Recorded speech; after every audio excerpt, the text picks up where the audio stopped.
Hola, esto es Hijos del Fútbol y del Deporte, un podcast donde la pasión se conversa. Matías Mana, videoanalista de la Selección Nacional, habla sobre la función del analista y su libro Tiempo de los Árboles, donde rescata las raíces del juego sudamericano frente al modelo europeo y el avance de la tecnología y la inteligencia artificial.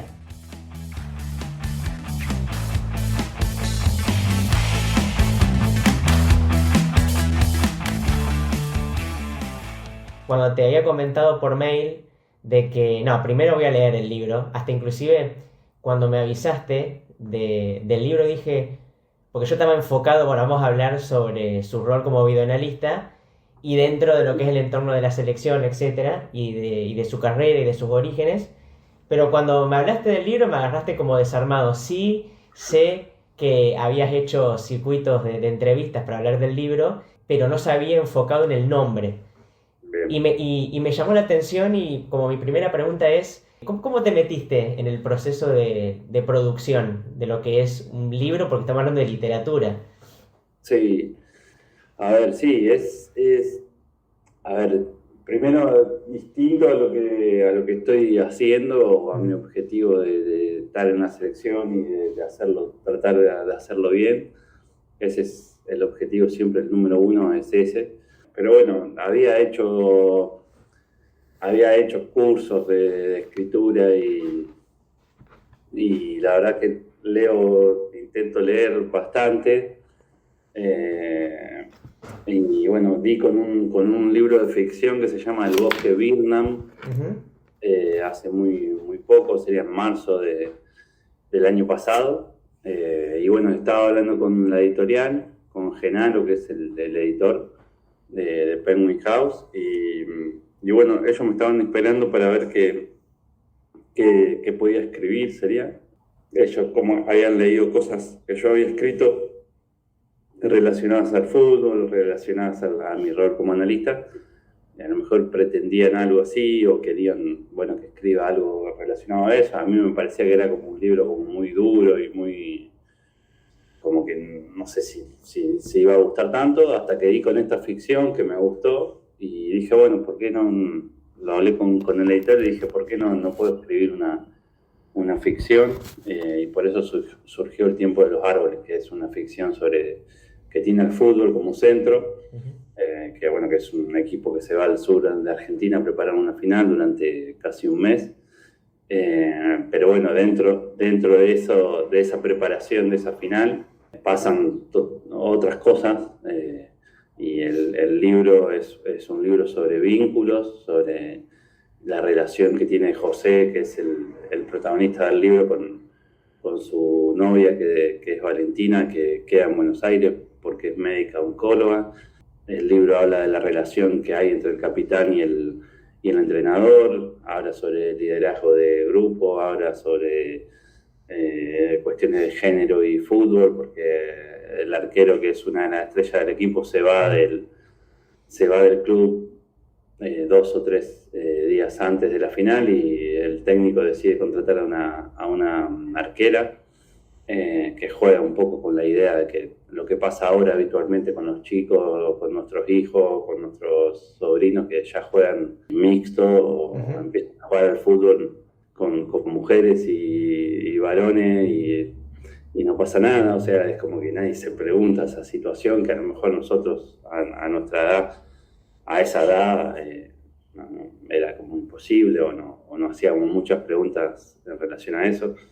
Entonces es un libro que pasa por todos lados. El protagonista del libro estudió en la Universidad Nacional de Rosario, es alumno de Relaciones Internacionales. Hay un guiño ahí también con el G7, porque llegan 7 analistas de Europa que lo quieren convencer al entrenador. El entrenador es un entrenador un poco viejo para muchos, y no usa GPS, no usa drones, no filma los entrenamientos, y bueno, entonces el presidente del club decide contratar a 7 analistas.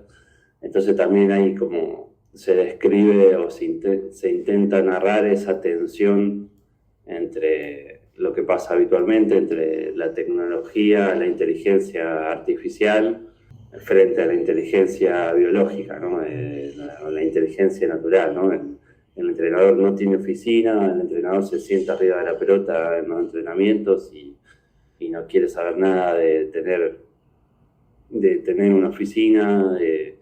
Entonces hay como una tensión que es lo que pasa habitualmente, ¿no? Donde a lo mejor el fútbol se volvió muy volcado a la inteligencia artificial, donde los entrenadores hablan cada vez más raro, algunos, y como que el libro un poco reivindica no perder la esencia del juego, que es lo que para mí representa a Peuchele, ¿no? Que bueno, después podemos hablar de él. Ahí a mí lo que me interesó mucho en esta explicación que me estás dando y la descripción es la utilización de ciertas visiones en relación al fútbol o de ciertas ideas, pero llevándolo a la ficción.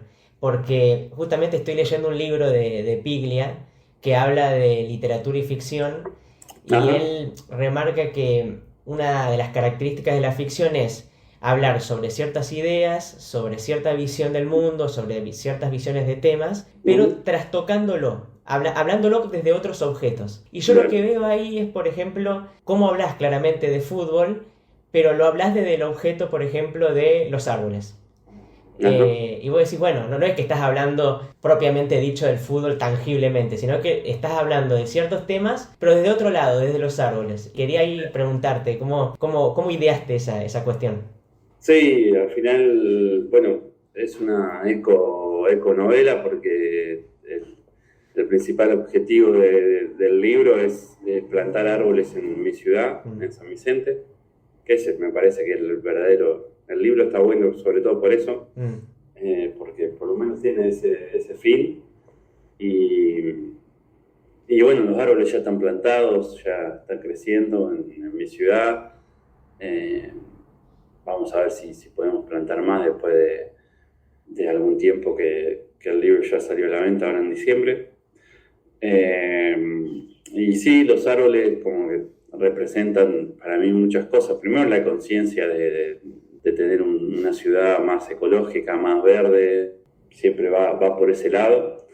Y también los árboles un poco para mí representan, y para el libro, para José Barnechea, que es el principal protagonista, que es un poco el que decide ir a ese lugar, en el sur de Argentina, y entrenar en el medio de los árboles.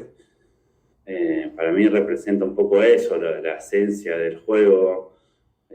Nosotros nos criamos jugando al fútbol en nuestros clubes de barrio, pero también en las plazas o afuera de nuestras casas, donde había 2 árboles, siempre formaban un arco y jugábamos ahí.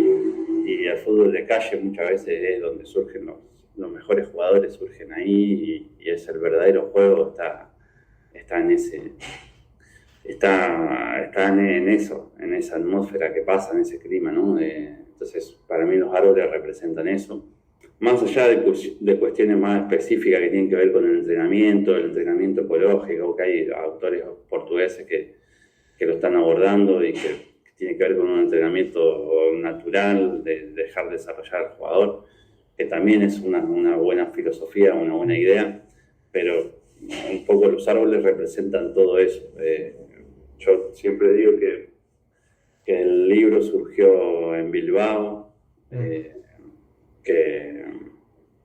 que fuimos a caminar con Pablo Aimar a las 7 de la mañana preparando la final contra Italia. Ajá. En el 2022. Salimos a caminar juntos por Bilbao a las 7 de la mañana, compramos una revista que se llama Panenka. Esa revista tenía 2 semillas, y era como una iniciativa de planta tu portería, que planta tu arco de fútbol, con esas dos semillas que había de árboles, y nos pareció una idea espectacular. Y bueno, a partir de eso surgió como la idea del tiempo de los árboles. Después, cuando terminó el Mundial, que me recibieron acá en mi pueblo, en San Vicente, estaban todos mis amigos, mi familia. Entonces me acordé que entre árboles nosotros íbamos a practicar penales. Y bueno, Argentina había ganado en la Copa del Mundo por penales, entonces por eso dije lo de los árboles, que iba a donar árboles en ese momento, que se me ocurrió en ese momento. Básicamente creo que el libro es ecológico, la iniciativa del libro tiene que ver con eso, que me parece como un punto a destacar, de tener una econovela, porque, no sé, alguien dijo que como que no había una iniciativa así de una novela que termine en árboles. Claro. Algo bastante, la verdad que no sabía, o sea, yo lo había leído en esa revista, pero no sabía que un libro podía terminar así, y me parece que es como la primera econovela de Argentina o algo por el estilo. Eso es lo que me dijeron en la editorial, pero desconozco, a lo mejor Okay. hubo otra iniciativa así, pero bueno, eso un poco es reivindicar un poco lo del libro, ¿no? Pero bueno, básicamente por ese lado, lo ecológico, los árboles tienen que ver con eso. Hay muchos autores de Zambra, bueno, hay muchos autores que yo cito ahí en el libro, que habla sobre los árboles, sobre el ecosistema, que me ha gustado un montón. Y bueno, y ahí está, esas citas ahí en el libro, y bueno, por el lado de la ecología de los árboles es eso.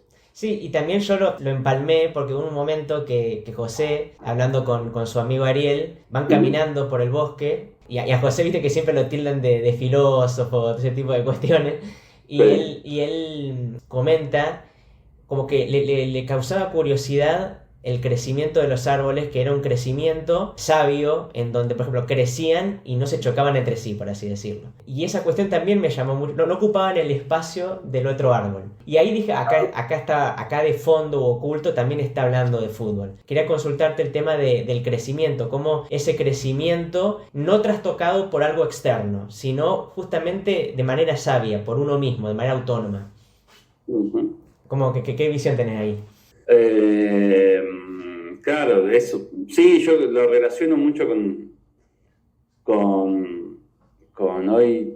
Creo que por un lado, muchas veces los de afuera tenemos como mucho. Los de afuera tienen cada vez más importancia en el fútbol. Uh-huh. Demasiada importancia. Y muchos entrenadores, o en algún momento la intervención de los entrenadores para mí estaba sobredimensionada, ¿no? Porque al final es como que pretender que el equipo juegue como quiere el entrenador, o las supuestas ideas de alguien de afuera que se tienen que trasladar al campo de juego, y que los jugadores tienen que cumplir solamente esas indicaciones. Y me parece que es un liderazgo que no concuerda con lo que está pasando hoy en el mundo y con nuestros jóvenes, y por eso me gusta mucho pensar en otro tipo de liderazgo y en otro tipo de fútbol donde los jugadores mismos construyan el modelo de juego, donde se respeten sus características, donde el esqueleto del equipo sean los pases que se dan ellos y las interacciones que puedan llegar a tener, las relaciones que puedan llegar a tener dentro del campo de juego. Por eso Peuchele se sienta arriba de la pelota y ve eso, y ahí construye las sinergias del equipo y la relación del equipo y las decisiones que toma, ¿no?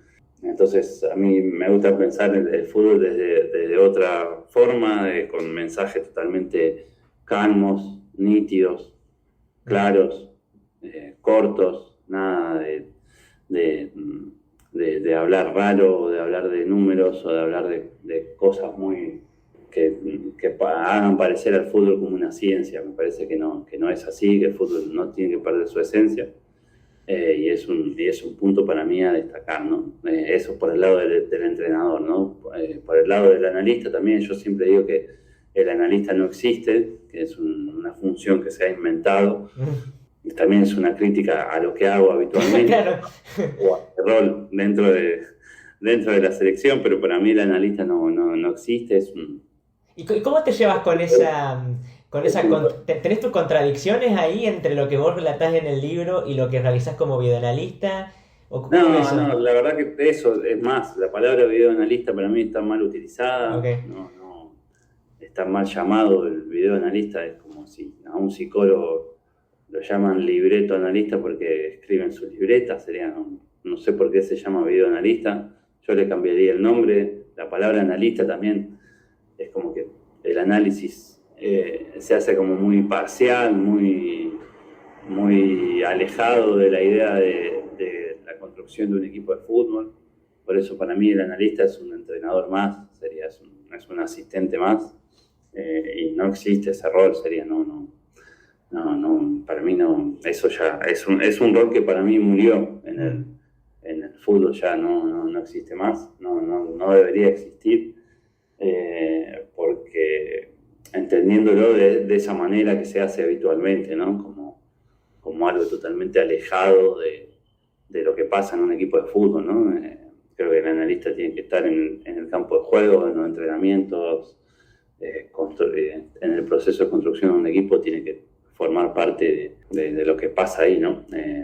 Un poco también es eso, sería, el libro habla de esa tensión que te dije antes, entre el boom de la tecnología, de la inteligencia artificial, de los datos, de los drones, de los videos, frente a una inteligencia biológica de Peuchele, que Peuchele se llama Peuchele un poco por Pedernera y otro poco por Peuchele, que son dos personas históricas del fútbol argentino, y que no hacen más que reivindicar esto, o sea, de no pasar largas charlas de Peuchele se pregunta por qué pasan los goles, por qué entrenadores o cuerpos técnicos o por qué equipos pasan goles de los rivales a los jugadores, ¿no? No entiendo por qué pasa eso. Y es un poco también una crítica, una reflexión a mi trabajo y a lo que hago habitualmente, ¿no?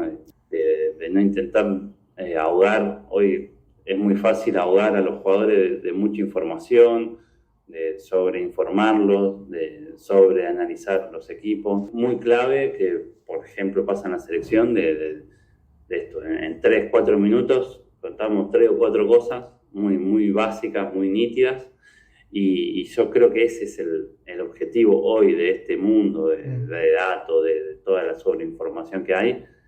Creo que el verdadero punto es filtrar toda esa información, y que me parece que ahí sí se reivindica la figura del asistente, de esto más llamado analista que yo digo, ahí se reivindica esa figura de alguien que pueda, no sé, de 7 partidos que mirás, lo podás resumir en 2 minutos o en 1 minuto con 3 o 4 ideas de lo que va a hacer tu equipo, ¿no?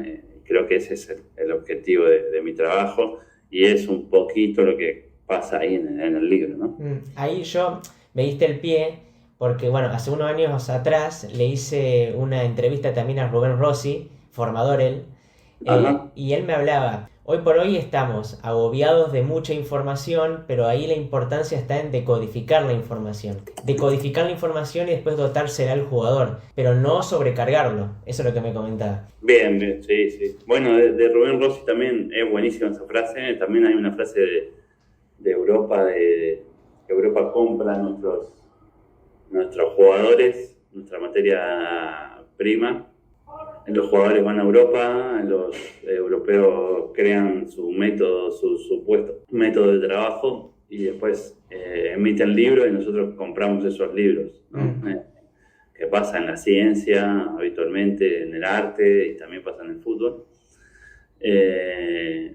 Y bueno, un poco también el libro es como que llama un poco la atención a que el fútbol, los entrenamientos, los análisis que se hacen sobre los partidos están como muy estandarizados, muy homogéneos, son todos iguales, ¿no?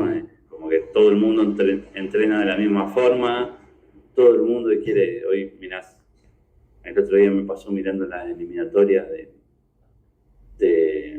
yo soy, no sé, hace 4 mundiales que estoy trabajando en selecciones nacionales, y miro mucho los partidos de la selección, de todas las selecciones de todo el mundo, y aparte ahora falta poco para el mundial y ya he empezado a ver, y siempre miramos las eliminatorias, y bueno, ¿no? Por decirte, Japón, Canadá hasta un equipo de África intenta jugar a lo mismo. Parece como que si estarían jugando en Europa parecería lo mismo. O sea, es como que hay como mucha imitación y copia de lo que pasa en Europa o de lo que pasa, por ejemplo, en el Manchester City, y todo el mundo quiere copiar eso, ¿no? O en la Premier. Y me parece que no. Por un lado está muy bien imitar a los mejores, pero por otro lado hay como un estándar donde todo el mundo quiere jugar igual, ¿no? Y bueno, la figura de Peuchele es como que reivindica un poco el fútbol sudamericano. Hay un personaje que se llama Douglas Gerson. Sí, justamente te iba a hablar de él. Sí, porque ahí yo también, yo creo que el libro me gustó mucho en parte por el uso de la ficción, porque vos me hablabas de la semilla y hablan también un poco de la reivindicación del jugador sudamericano, de la historia del pasado para después construirla en el futuro. Y Douglas Gerson está ahí, hasta inclusive también en el jugador Andrade, en el fútbol uruguayo de 1924, 1928, cuando ganan los Juegos Olímpicos. Y ahí también está esta cuestión de, bueno, ¿cuál es nuestra esencia? ¿Cuáles son nuestras raíces? Justamente hablando de una semilla. Y eso, hasta inclusive hay una diferencia entre lo que es el juego directo con el juego de pase, justamente. Hasta inclusive Perú. Yo que doy clase de deporte y olimpismo también hablo del Perú de Berlín de 1936. Sí, son todos equipos que tienen esa cuestión del juego del pase. Y yo quería consultarte esa cuestión de las interacciones entre los juegos. Hablabas de cómo se siente el juego, ¿no? Esta cosa del sentir entre varios. ¿Cómo hacer de la singularidad de cada jugador, porque cada jugador tiene su singularidad, pero que al mismo tiempo sea un colectivo, una célula? Bueno, yo creo que primero esto que estábamos hablando de Douglas Gerson, que es una figura de Sudamérica, del Flamengo, que se va a Europa y no se adapta al fútbol europeo. Él dice que lo hacían jugar bien pegado a la raya, en la playa, en la arena y en Río de Janeiro. Él no jugaba así porque es un jugador que nació en la playa y que si se quedaba en un lugar situado, ubicado en un lugar abierto en la cancha, venía la ola, venía el agua y no podía jugar, entonces se movía todo el tiempo. Y creo que es muy gráfico de lo que pasa en Europa en relación a lo que pasa en Sudamérica. Un poco Sudamérica es tanto Argentina, Brasil, como decías vos, sobre todo primero Uruguay, por eso está la figura de José Leandro Andrade en el libro. Y bueno, y eso, como que Uruguay y Argentina empezaron a jugar de otra forma. O sea, es un deporte que trajeron los británicos en barco, que era un deporte muy rudo, muy físico, muy parecido al rugby. Y bueno, Uruguay en estos Juegos Olímpicos, en el primer mundial, la Argentina también, bueno, jugaron de otra forma. Hay muchos. El otro día que fuimos a jugar a Uruguay a la eliminatoria, compré un libro se llama Gloria y Tormento, de Chagas. El autor se llama Chagas, que es una novela sobre José Leandro Andrade. Cuenta mucho esto de lo que pasaba cuando Uruguay fue a jugar a los Juegos Olímpicos del 24 y del 28. Cuenta un poco cómo se maravilló el mundo de ver jugar de otra forma el fútbol, ¿no? Como que el pase corto, las asociaciones, el dribbling y todas estas cuestiones que destacaban, como que no se veían en Europa, y acá llegaron los uruguayos en barco a jugar de esa forma, ¿no? Entonces, José Leandro Andrade tiene como esa figura y por eso se la reivindica acá en el tiempo de los árboles.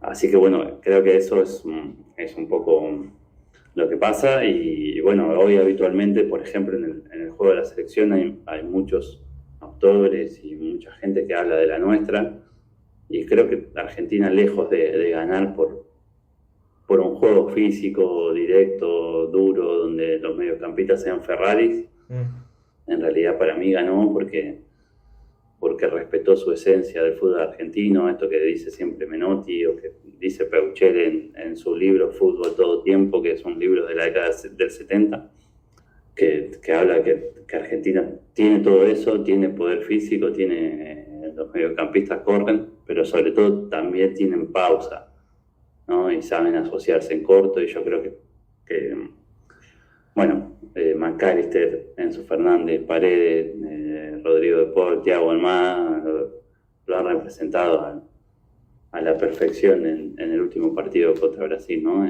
Como que esa es la esencia para mí del fútbol argentino, es eso, del fútbol sudamericano, ¿no? Y nada, siempre pienso que el fútbol son buenos mediocampistas, y un poco en el libro también habla de esa cuestión, ¿no? Creo que con eso un poco respondo a esas dos preguntas que me habías hecho antes. Y justamente, uno de los protagonistas es Adolfo Peuchele, que está anclado con Carlos Peuchele, ahí hay una relación, y un poco, yendo un poco a la historia, lo que es la construcción de la máquina de River, en donde decían, todos atacan y todos defienden, un poco de esa idea. Sí, traspolándolo un poco a la selección argentina, está esta idea también, de donde todos atacan y todos defienden, como una especie, nuevamente la idea de molécula, de célula, porque uno, por ejemplo, vos me hablabas de los mediocampistas, y por ejemplo el Cuti Romero, también la capacidad de salida que tiene el Cuti Romero, hasta inclusive Dibu Martínez, cómo formaba parte del juego. Es más, Alma, que es la que termina siendo arquera para la final de la Copa Intercontinental en Uruguay, habla un poco de esto, de cómo la arquera también se involucra con pases largos para localizar un jugador alejado. Hay algo ahí, ¿no? De cómo reivindicar el pasado, llevarlo a esta parte, a este presente, y también como construcción a futuro. Pero yo ahí lo que me gustaría preguntarte, ¿cómo la nuestra se puede decodificar hoy por hoy? Yo tengo mis dudas porque por ahí la nuestra de años atrás es diferente a la nuestra de hoy, donde hoy estamos, por ejemplo, en plena globalización. Es más, Julio Velasco decía en una conferencia, dice, nosotros estamos hablando de la nuestra, pero ¿cómo es la nuestra hoy de manera globalizada? Porque muchos chicos tienen la visión por ahí sociocultural del argentino, sudamericana, pero al mismo tiempo tienen la visión europea, porque están viendo jugadores de otros lados cada vez más, hay más redes sociales, hay más streaming, hay muchas más cosas. ¿Cómo se construye eso? No, bueno, muy interesante. Sí, la verdad que es eso. Lo que dice Velasco es muy inteligente. Y bueno, yo creo que, yo creo que hay que romper un poco los estándares y todo lo homogéneo que hay. Esto que te decía, que veo a la eliminatoria de Asia, a la eliminatoria de África, a la eliminatoria europea, y parece que juegan todo a lo mismo. Y yo creo que hay que reivindicar un poco nuestro territorio, nuestras ideas, nuestro suelo, nuestro pensamiento. Por eso en el libro hablo mucho de reivindicar nuestras ideas desde el sur del mundo, ¿no? Desde nuestro sur, ¿qué podemos hacer? Sí, ¿qué podemos pensar? Y creo que cada país tiene su cultura, y no, eso no se puede obviar. No. Sería como muy contradictorio jugar de una manera que no se siente, ¿no? Es como mentirle un poco a la historia, y bueno, me parece que eso, respetando, como te dije antes, siempre está bueno imitar a alguien o imitar a los mejores, pero no perdiendo la esencia del juego, la historia o lo que podemos hacer acá. Yo creo que en Sudamérica tenemos un potencial y una visión del mundo que no tiene que ser lo que pasa en el norte. No, con esto no quiere decir que sea mejor nuestra visión que la del norte, pero yo creo que son miradas totalmente hasta contrapuestas de lo que pasa en el mundo, y también en el fútbol puede pasar eso. Creo que hay muchos entrenadores que representan esta escuela latinoamericana del fútbol, Y creo bueno, un poco la idea del libro con Peuchele es como, bueno, poner ese punto ahí en el libro para hablar sobre eso. Sí, y ahí me resulta también muy interesante en todo el proceso antes de jugar la final, lo que es la gestión de grupo. Porque, por ejemplo, ahí se palpa mucho el lado más humano, no tan esta cuestión meticulosa o científica, hasta inclusive cuando vos hablas del G7, cuando llega a la cancha o cuando llega al sur, hablas, viste, de autos, y a mí se me vino, por ejemplo, la cosa gris, ¿no? La cosa gris del auto contra la parte verde que es la naturaleza. Y ahí un poco mi pregunta es, ¿cómo es? Porque hasta inclusive Barnechea va a buscar a Douglas Gerson para hablar con él, habla con Alma después en un restaurante, en un bar, como que él mismo se involucra para conocerlos. ¿Qué importancia tiene ese costado humano para lo que es la gestión de grupo? Sí, para mí es todo. Sería, la verdad que muchas veces pensamos que, o yo por lo menos de mi lado, siempre lo pienso de un lado muy táctico al fútbol, y la verdad que pasan muchas capas de cómo se construye un equipo, ¿no? Hay como muchas cosas que inciden en el funcionamiento de un equipo, en el desarrollo del juego, en los niveles que tienen los jugadores. Si no, sería como muy fácil, ¿no? Cortar y pegar individuos o cortar y pegar actuaciones y que se forme un equipo de fútbol. Creo que ahí, un poco con eso que contabas, que Barnechea va a buscar a los jugadores que llegan y les muestra el club y los invita a comer, y ahí se forma algo que tiene que ver con una construcción del equipo, ¿no? El tema de los asados, a veces es mejor un asado que 20 charlas de video que son extensas, largas, aburridas. Y creo que es eso. Un poco el libro también habla de esto, de las reglas. Al final, construir un equipo de fútbol y lo que incide en un futbolista en su rendimiento, o lo que incide, por ejemplo, en un entrenador en sus decisiones, hay un montón de cosas, ¿no? Incide la relación con el presidente, el clima de trabajo que hay, la arquitectura del lugar. No es lo mismo entrenar entre medio de árboles que entrenar en otro lugar. Uh-huh. No es lo mismo tener una oficina que estar en el campo de juego.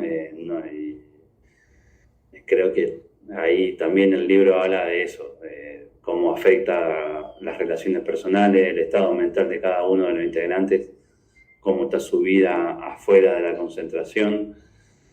También afecta mucho a los rendimientos. Creo que es un libro que lo puede leer muchas personas que a lo mejor están vinculadas directa o indirectamente con gente que viaja todo el tiempo por concentraciones, por jugar partidos, por jugar torneos, porque se van a sentir identificados de lo que pasa, ¿no? Cuando uno está afuera, concentrado, esperando demasiado un partido de fútbol, y afuera la vida está pasando y tu familia está haciendo cosas, y bueno, esas relaciones para mí afectan mucho en los rendimientos, y afectan mucho para bien y para mal en el desarrollo de un jugador o de un entrenador, o de las decisiones que se van tomando. Y creo que el libro un poco habla de eso. Sobre todo el libro para mí es un libro que habla sobre construcción de equipos, y me parece muy, muy válido. No solamente hoy el fútbol y la vida está como muy especializada, no ir solamente a lo táctico, no ir solamente a analizar algún rendimiento sin tener en cuenta todo esto, ¿no? Me parece que es algo trascendente a la hora de evaluar a un jugador o de iniciar una construcción de un equipo de fútbol. Y también le da mucha importancia, hablando de los vínculos, al tema de la amistad, por ejemplo. Sí. Bueno, habíamos hablado de Ariel y José, que se van a caminar, que siempre remarca la parte de la amistad, Y yo ahí justamente está esto lo que vos decís, cómo crear grupo, cómo construir grupo a través de la amistad. Ya lo terminé de leer un libro de Valdano que habla de cómo, por ejemplo, Neymar, Messi y Suárez en la época de Barcelona, en 2015, por ejemplo, dice, es mucho más importante fomentar una amistad, que eso después se ve reflejado en las maneras de jugar, que hablar justamente lo que vos decís, cuestiones hipertácticas, ¿no? Claro. Esas cuestiones de amistad también son importantes. Sí, sí, sí, ni hablar, ni hablar. Hasta inclusive nosotros en la selección argentina se habla, ¿no? Que una vez, por ejemplo, De Paul y Paredes lo invitan a Messi a jugar a las cartas y ahí ya se crea un vínculo. Bien, bien. Para tener un buen equipo y es un poco lo que pasa en el libro con Peuchele, que está ahí arriba de la pelota de fútbol viendo cómo se relacionan los jugadores. Es eso en sí. Un poco el arte de entrenar es el arte de alinear jugadores, de elegirlos, y en esa selección no solamente lo táctico, no solamente es el fútbol, también hay otras cosas que son importantes, y creo que un poco el ojo del entrenador es eso, tener un ojo como integral, un ojo global, un ojo no lineal, para seleccionar jugadores. Parece que es uno de los secretos del entrenamiento. Uh-huh. Hablas de un concepto de Maturana, autopoiesis, Uh-huh. Que me resultó muy interesante. Hasta mi mamá me hablaba mucho de Maturana, pero no específicamente de este concepto. Uh-huh. Porque se hablaba de dos palabras que yo noté acá en mi lista, que era control y descontrol. Un momento que Barnechea tiene un tole ahí con Peuchele, porque Peuchele estaba según él, muy ensimismado en lo que estaba sucediendo con el G7, y no le estaba comentando nada a Barnechea. Y él quería tener el control de todo, él quería saber todo. Y bueno, y en esa cuestión, ¿cómo se forja un equipo dentro de la idea del descontrol y al mismo tiempo el control? Porque al principio se decía que Barnechea, la prensa decía que estaba muy viejo porque en un contragolpe un jugador rápido lo superó. Y cómo empezaron a construirse a través del descontrol, generar un control. Ahí me gustaría saber ese concepto.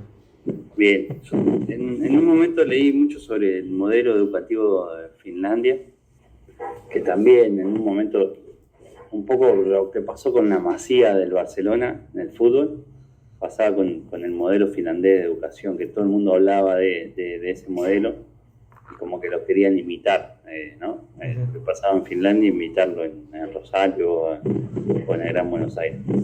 Un horror. Pero bueno, leí mucho sobre uno de los líderes de ese modelo y hablaba como que el principal error de los docentes muchas veces es como tener el control absoluto de lo que pasa en la relación entre docente y alumno, ¿no? De tener, creo que uno de los... es un error habitual sobre todo cuando empezás en el fútbol, o cuando muchos entrenadores empiezan, puede llegar a ser un error de querer tener el control todo el tiempo de lo que pasa, ¿no? Entonces, el juego muchas veces es como arena que se te va en las manos, y querer agarrarlo me parece que como que no va. Con el juego pasan muchas cosas que no son controlables, que no son medibles acá. Entonces hoy hay como una obsesión de control y una obsesión de medir todo lo que pasa en el juego. Creo que cuando uno ya navega por la incertidumbre de lo que es el juego, da cuenta de que ese descontrol sería, o que ese no control, está bueno convivir con eso y gestionarlo, ¿no? Uh-huh. Y creo que hoy un buen entrenador tiene que hacer eso, ¿no? O un buen analista, un buen asistente, tiene que dar cuenta con eso, ¿no? De esa incertidumbre, de navegar en esa incertidumbre de lo que es un equipo de fútbol, de lo que en esta relación de docente y alumno, porque si no es algo que muchas veces no se puede controlar, ¿no? Y bueno, me parece que está bueno ese punto que marcás, porque también es otro de los puntos que aborda el libro y otro de los puntos fundamentales a la hora de entrenar o a la hora de pensar en un equipo. Y hablando de lo que es la gestión de equipo, Uh-huh. ¿cómo uno, y hablaba de los vaivenes, de la incertidumbre, cómo uno puede generar, porque la verdad yo, hablando propiamente de la selección de Argentina, Copa América, Mundial, bueno, Copa América finalísima, Mundial y nuevamente Copa América. Uh-huh. Y después lo que logra Argentina con Uruguay y Brasil, ¿no? Nuevamente plasmando todo ese juego sociocultural sudamericano, hablando de fútbol, ¿no? ¿Cómo uno puede mantener eso en el tiempo? Porque es difícil que un equipo gane todo y aún siga estando ahí. Porque en estos vaivenes suele suceder estas cuestiones y la Argentina se ha mantenido en el tiempo. ¿Cómo se forja eso? Es una de las cosas que más me llama la atención, no solamente del fútbol, sino de cualquier deportista en sí. La verdad que no lo sé. Mantenerse a lo largo del tiempo es como un secreto del que tienen los grandes equipos, lo que se recuerda. Los grandes equipos han logrado eso y creo que uno de los secretos es como saber competir, ¿no? Saber plantarse objetivos, dejar atrás lo que pasó y ponerse en foco siempre el mejor partido es el próximo y tener como ese enfoque. Creo que los grandes futbolistas, los grandes deportistas logran enfocarse de esa forma, ¿no? Y no darle demasiada importancia a lo que pasó. O sea, es como convivir con esto, ¿no? Viene un partido, bueno, ya se terminó ese partido y ya se enfocan en el siguiente, ¿no? Es como no darle la importancia justa al torneo, darle la importancia justa al partido, y que no se te termine el mundo en el próximo. O sea, es como ver como un proceso largo y bueno, me parece que los grandes deportistas lo logran hacerlo de esa forma. A mí me gusta cuando hablabas de esta cuestión de que la nuestra es mucho más amplio que solamente el juego de toque o el dribbling, sino que la nuestra tiene esta cosa, lo hablaba Pablo Aimar en una entrevista que hizo hace poco, de que lo nuestro es como algo mixto, una mixtura entre muchas cosas, entre el juego de toque, el juego de dribbling, pero también la pierna templada, el temperamento.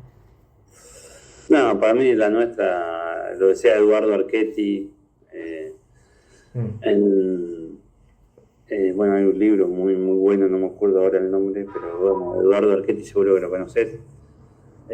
Sí. Un antropólogo que murió en Noruega hace mucho tiempo ya, pero agarró toda la colección del gráfico, todo lo que se escribía en el gráfico, y ha dado una clave de exhibir lo que es la nuestra, ¿no? De jugar con esos, de otra forma al fútbol, ¿no?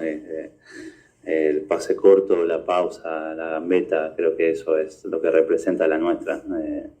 Hay que leer a Archetti, a Pablo Lavarces. Pablo Lavarces, ok, sí. De la cultura del aguante. Ellos sí, ellos lo han escrito de muy buena forma y creo que hay que volcarse a esos libros como para entenderlos, de qué estamos hablando cuando hablamos de la nuestra. Con la redacción del libro y toda la experiencia que fuiste acumulando, Uh-huh. ¿qué es para vos el fútbol en tu vida? Primero, lo que hablábamos antes, creo que el fútbol son buenos mediocampistas, eso por un lado, y el fútbol también para mí es un juego que no me deja de unir con una infancia y con una adolescencia posible de lo que viví yo, por ejemplo, en mi pueblo, en San Vicente, que por eso este libro sirve para donar árboles ahí. Uh-huh. Creo que el fútbol en mí representa algo colectivo, ¿no? Como que construir algo colectivo es posible, y creo que los buenos equipos, o por ejemplo lo que está pasando en la selección ahora actualmente, puede ser como un incentivo para que pase eso en la sociedad, ¿no? Que se construyan buenos equipos, buenas sociedades, y no olvidarse nunca que somos el otro, que estamos en un mundo que necesitamos eso, y que bueno, que nada es individual, nada es muy personal, todo tiene que ver con el otro, y creo que el fútbol es eso, ¿no? Es un juego colectivo, es un juego que necesita al otro, y nada, es un juego colectivo, y eso para mí es lo principal en proceso de construcción de un equipo. Sí, yo aprovecho también para agradecerle a todos ustedes por este gran equipo que formaron en el tiempo, y por la conexión, porque también cuando hablamos de la cuestión sociocultural, la conexión con la gente, y sentirse representado me parece que también es muy importante, a través del fútbol, claramente. Claro, bueno, sí, eso es. Muchas gracias, pero bueno, lo que están logrando los jugadores es impresionante, y es un honor formar parte o tener un mínimo grano de arena en todo eso. Soy un agradecido al cuerpo técnico, a Leo Scaloni, por dejarme formar parte de eso, y bueno, la forma de agradecer siempre es intentar estar al 100% y de aportar cosas, y bueno, de eso se va a tratar un poco en los próximos meses. Esto fue Hijos del Fútbol y del Deporte, un podcast donde la pasión se conversa. Hasta el siguiente capítulo.